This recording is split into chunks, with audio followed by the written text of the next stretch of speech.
Okay. Please. Allah says in Surah Al-Hajj verse 25. أعوذ بالله من الشيطان الرجيم. ولكل أمة جعلنا منسكا ليذكروا اسم الله على ما رزقهم من بهيمة الأنعام فإلهكم إله واحد فله أسلموا وبشر المخبتين. So could you kindly explain what is meant by بشر المخبتين? The whole verse. لكم فيها منافع في إلى أجل مسمى ثم محلها إلى البيت العتيق ولكل أمة جعلنا منسكا ليذكروا اسم الله على ما رزقهم من بهيمة الأنعام فإلهكم إله واحد فله أسلموا وبشر المخبتين.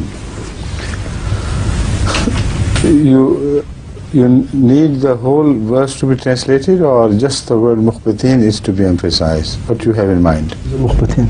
The word mukhbitin. But how would the people understand what you're talking about? I think we better translate the whole verse. Right? That's more just. That's more proper. Here the Holy Quran is speaking of how the sacrifices should be offered at Hajj, after Hajj. And it says, for every people we have prescribed the means and ways of offering sacrifices or worshipping. Mansak is a word which covers all these things. For every people we have clearly prescribed how they should worship God and how they should offer sacrifices.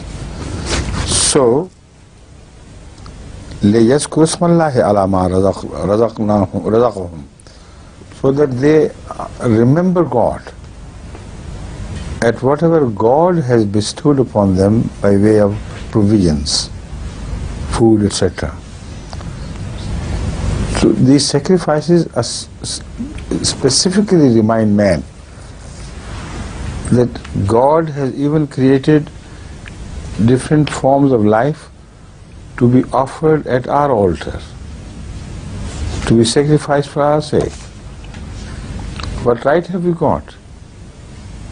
So that the lower forms of life are slaughtered for us, and God is far superior to us than we are to these animals.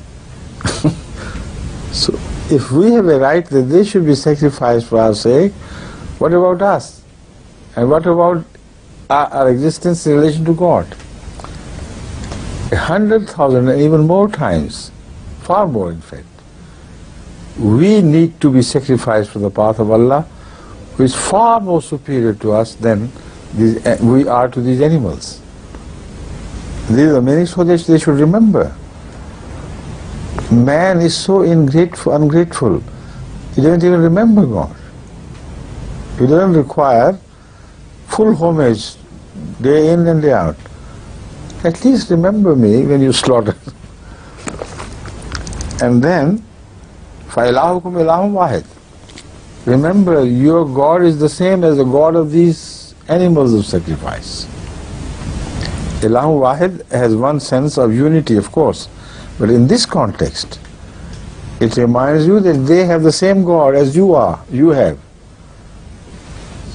So never forget this.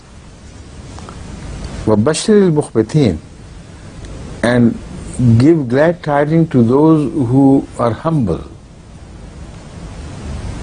who, when they hear of these things, they remember they are nothing as compared to God, and they have nothing of their own.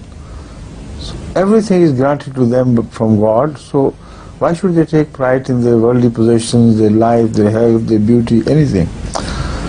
So this verse reminds man of his humility and his responsibility towards Allah, who is the greatest.